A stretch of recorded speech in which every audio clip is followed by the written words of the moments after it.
नमस्कार, आपका central employ news YouTube channel के नए और प्रेस वीडियो में आपका हार्दिक स्वागत है। आज सभी केंद्रीय कर्मचारी राज्य कर्मचारियों के लिए मोदी सरकार का ऐतिहासिक फैसला आया है। साथ ही पेंशनर्स के लिए भी बड़ी खबर आई है।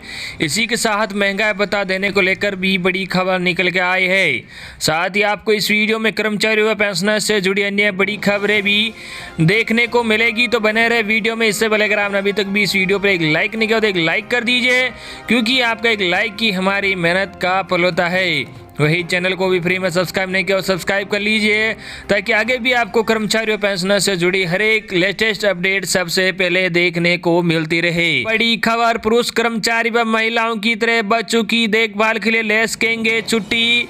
केंद्र सरकार ने दी मंजूरी। बच्चों की देखभाल के लिए पुरुष कर्मचारियों को छुट्टी देने का नियम कुछ दिन पहले ही बनाया था, लेकिन अब इसे पूरी तरह से लागू कर दिया गया है। सरकार के नियम के मुताबिक पुरुष कर्मचारियों को इस तरह की छुट्टी के मामले में 1 साल तक पूरी सैलरी दी जाएगी, जबकि दूसरी साल में 80% सैलरी मिलेगी। सेंट्रल में काम करने वाले पुरुष कर्मचारी भी महिलाओं की तरह ही बच्चों की देखभाल के लिए छुट्टी ले सकेंगे।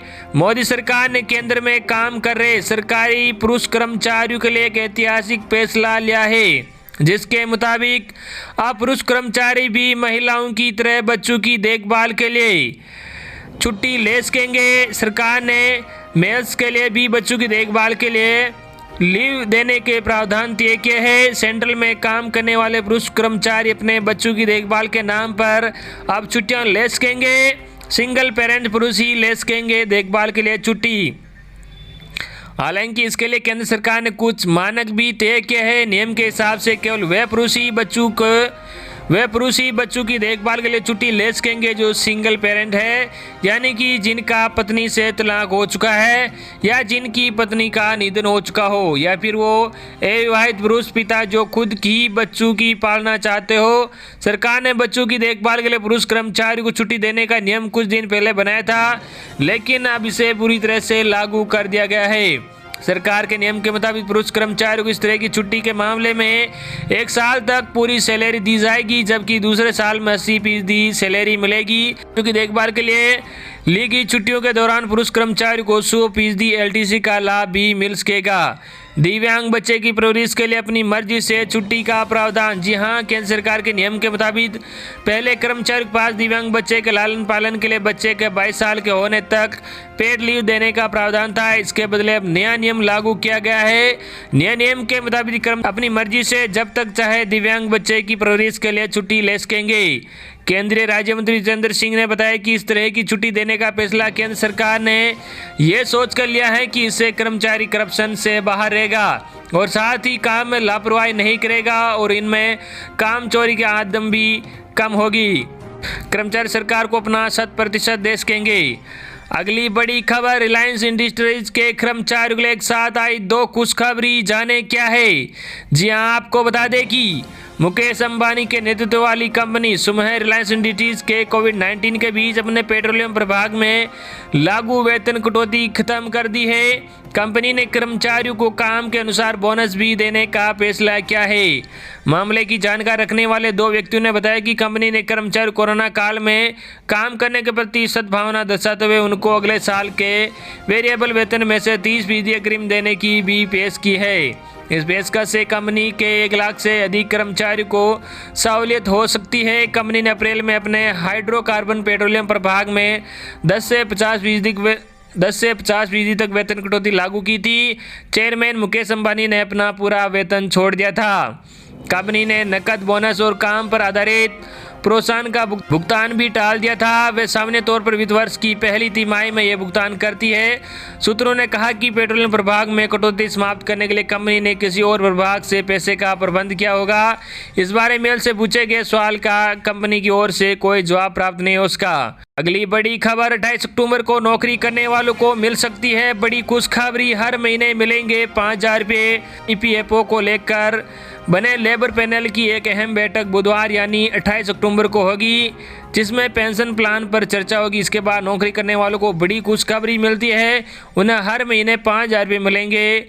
जी हाँ, देश में संगठित और असंगठित सेक्टर में काम करने वालों के लिए ज़्यादा फायदेमंद कैसा बनाया जाए, इस पर 28 अक्टूबर को प्रोविडेंट फंड पीएफ पर ज़्यादा ब्याज देने और एम्प्लॉयज पेंशन ईपीएस के तहत 5,000 रुपये प्रति महीना पेंशन करने की तैयारी को लेकर विचार विमर्श के लिए लेबर पैनल बड़ी चर्चा करेगा। ईपीएफओ के दायरे में आने वाले संगठित क्षेत्र के कंपनियों को अपने कर्मचारियों को ईपीएफ का लाभ उपलब्ध कराना होता है। बता दें कि ईपीएफ में एम्प्लॉयर व एम्प्लॉय दोनों की ओर से योगदान कर्मचारी की बेसिक सैलरी प्लस डीए का 12% है। नियोक्ताओं के 12% योगदान में से 8.33% एम्प्लॉय पेंशन स्कीम ईपीएस में जाता है। सूत्रों से मिली जानकारी के मुताबिक इसे लेकर बुधवार यानी 28 अक्टूबर को बड़ी बैठक होगी।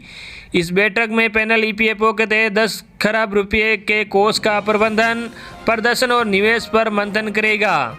इस पर चर्चा करने के लिए पैनल का गठन पिछले महीने ही किया गया था।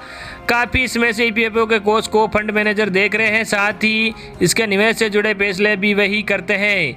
ऐसे में ये पैनल इसका आकलन करेगा। पैनल के सदस्य कोरोना वायरस और लॉकडाउन के चलते ईपीएफओ कोष पर पड़ने वाले प्रभाव का भी आकलन करेगा। सूत्रों के मुताबिक ईपीएफ कोष के लिए गठित पैनल की बुधवार को होने वाली बैठक में कर्मचारियों की पेंशन योजना के तहत पेंशन बढ़ाने और खाताधार की मृत्यु के मामले में परिवार को मिलने वाली राशि की उपलब्धता सुनिश्चित करने पर भी चर्चा होगी। ईपीएस योजना के तहत न्यूनतम पेंशन को बढ़ाकर 5,000 रुपये मासिक भुगतान करने पर भी विचार होगा। कई ट्रेड यूनियन और श्रमिक संगठन भी पिछले कुछ समय से पेंशन की राशि बढ़ाने की मांग कर रहे हैं। केंद्र सरकार का मकसद है संगठित श्रमिकों को बुढ़ापे की सुरक्षा और सामाजिक सुरक्षा प्रदान करना है।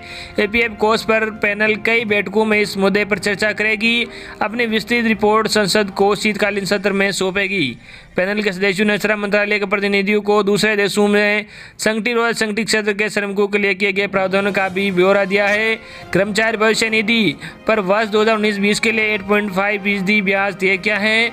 यह पिछले 5 वित्तीय वर्षों में सबसे कम। ऐसे में इसे भी बढ़ाने की तैयारी है। अगर पैनल अपनी रिपोर्ट में ज़्यादा रिटर्न दिलाने वाली जगह पर निवेश करता है तो इसका फायदा नौकरी करने वालों को मिलेगा। अगले वित्तीय वर्ष में ज़्यादा ब्याज दिलाना भी पैनल की जिम्मेदारी होगी।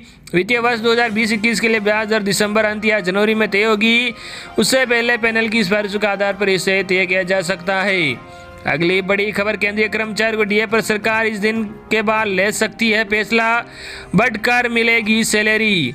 जी हां, आपको बता दें कि कोरोना संकट के चलते केंद्रीय कर्मचारियों को पुरानी दर पर ही महंगा भत्ता डीए दिया जा रहा है। कर्मचारी उस तरह बिजली दर से ही केंद्र सरकार डीए का भुगतान कर रही है। कर्मचारियों को 31 दिसंबर 2019 की दर से ही संतुष्ट होना पड़ रहा है। सरकार ने डीए में 4% की बढ़ोतरी की थी। मौजूदा दर 21% है। जुलाई 2021 तक मौजूदा दरों पर महंगा भत्ता नहीं मिलेगा। कोरोना के चलते कर्मचारियों को जनवरी 2020 से जून 2021 तक महंगाई भत्ता नहीं बढ़ेगा। ऐसे में कर्मचारियों को डीए पर सौगात अब जून 2021 के बाद ही मिल सकती है। सरकार 30 जून के बाद ही इस पर स्थिति स्पष्ट करेगी। कर्मचारियों को किसी दर डीए का भुगतान किया जाएगा, क्योंकि अगर कोरोना संकट न होता तो कर्मचारियों को 20% डीए का भुगतान किया जाता। केंद्र सरकार के कर्मचारियों को महंगाई भत्ते में साल में 2 बार जनवरी और जुलाई डीए में इजाफा होता है। फिलहाल 1.5 साल तक इसमें बढ़ोतरी नहीं होगी। बढ़ते हुए दैनिक जीवन के खर्च और महंगाई के लगातार बढ़ने के बाद रेट में होने वाले इजाफे से सक्रिय शक्ति को बनाए रखने के लिए सरकार कर्मचारी पेंशनर्स को डीए का भुगतान करती है। All India consumer price index आधारित महंगाई दर का इस्तेमाल कर इसी का कैलकुलेशन होती है। अगली बड़ी खबर, सरकार ने बदले छुट्टी और एलटीसी के नियम, केंद्रीय कर्मचारियों को होगा इसका फायदा। जी हां, आपको बता दें कि देश के लाखों केंद्रीय कर्मचारियों को सोमवार को केंद्र सरकार ने एक और सुविधा दी है। यह सुविधा एलटीसी या छुट्टी के साथ रियायत को लेकर है।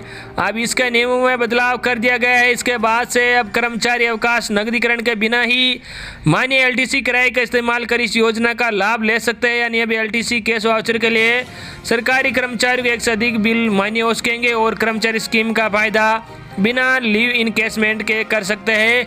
इससे कर्मचारी काफ़ी लाभ होगा। यदि किसी कर्मचारी के परिवार के 4 सदस्य एलटीसी के लिए पात्र है तो कर्मचारी पात्र परिवार के एलटीसी के हिस्से के बराबर आंशिक लाभ ले सकते हैं।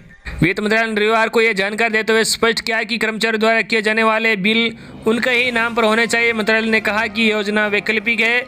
ऐसे में यदि एलटीसी किराए का इस्तेमाल नहीं हो पाता है तो सदस्य मौजूदा निर्देशों के तहत एलटीसी ले सकते हैं। दरअसल सरकार ने 12 अक्टूबर को LTC कैश वाउचर योजना की घोषणा की थी। इसका लाभ लेने के लिए कर्मचारियों को ऐसे उत्पाद और सेवाएं खरीदनी होगी जिन पर GST की दर 12% अधिक है। अभी तक कर्मचारियों को सिर्फ यात्रा पर ही इस सुविधा का लाभ मिलता था या फिर उन्हें यह राशि छोड़नी पड़ती थी। बता दें कि हर 4 साल में केंद्रीय कर्मचारी को अपनी पसंद की जगह या अपने गृह नगर की यात्रा करने के लिए LTC मिलता है, लेकिन कोरोना महामारी के दौरान यात्रा करना संभव नहीं, इसलिए सरकार 31 मार्च 2021 तक नकद वाउचर का भुगतान करेगी। तो ये थी आपके लिए आज की बड़ी और बेहद ही महत्वपूर्ण बड़ी खबरें। आई होप कि आपको आज की हमारी जानकारियाँ पसंद आई होगी। इस वीडियो को ज़्यादा से ज़्यादा अपने साथियों तक जरूर शेयर करना। धन्यवाद।